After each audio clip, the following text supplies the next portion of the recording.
This is Father Brice here at the cathedral, and why do we even have mangers? Where did the manger scene come from? What's the point? About 800 years ago, St. Francis of Assisi made a pilgrimage to the Holy Land, and he went to Bethlehem. He went where this happened in time and in history. He spoke to the Muslim Sultan. He got permission to go, and he went and he prayed. And when St. Francis, 800 years ago, returned to Italy, he said, now, all the people here in Italy, they can't go to the Holy Land. All the people here in Homa, Thibodeau, we can't always go to the Holy Land. But St. Francis, he had such an experience of God at Bethlehem. He said, we're gonna, in a little way, bring the Holy Land to you. The manger scene, y'all, is a sign, a symbol of God who comes to us. You and I sometimes can't go to the Holy Land. We certainly can't be in the Holy Land every Christmas. So instead, in the symbol of the manger, Bethlehem comes to you. In the symbol of the manger, Bethlehem comes to your church, comes to your living room, comes to your neighbor's front yard, so that we can be reminded that God is with us. And isn't that the most perfect symbol of Christmas?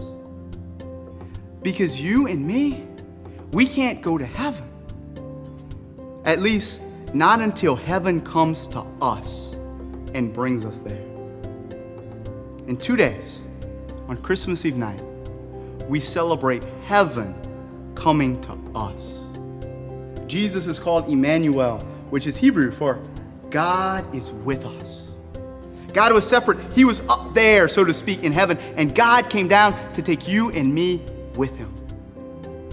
If only we have the eyes to see. Notice who's here. Notice who recognized God with us. A young girl, full of the faith of the Jewish people. A poor but courageous carpenter, descended from the disgraced line of David. Some simple, smelly shepherds,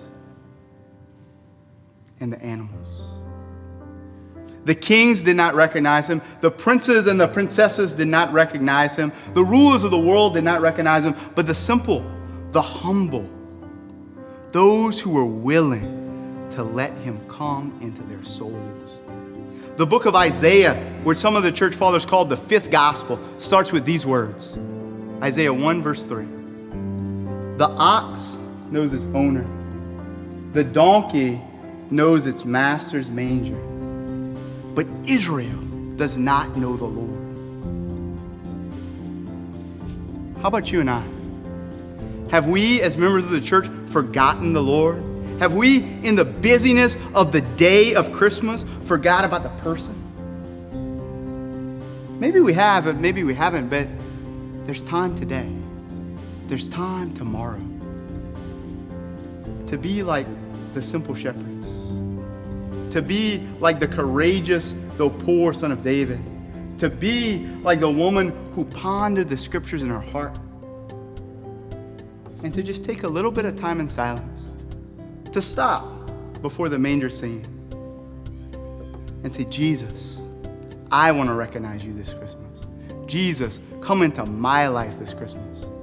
And please God, like St. Francis and like the people of Italy 200 years ago, Jesus can work wonders in Homa, in Thibodeau, down the bayou, in you and in me. Amen.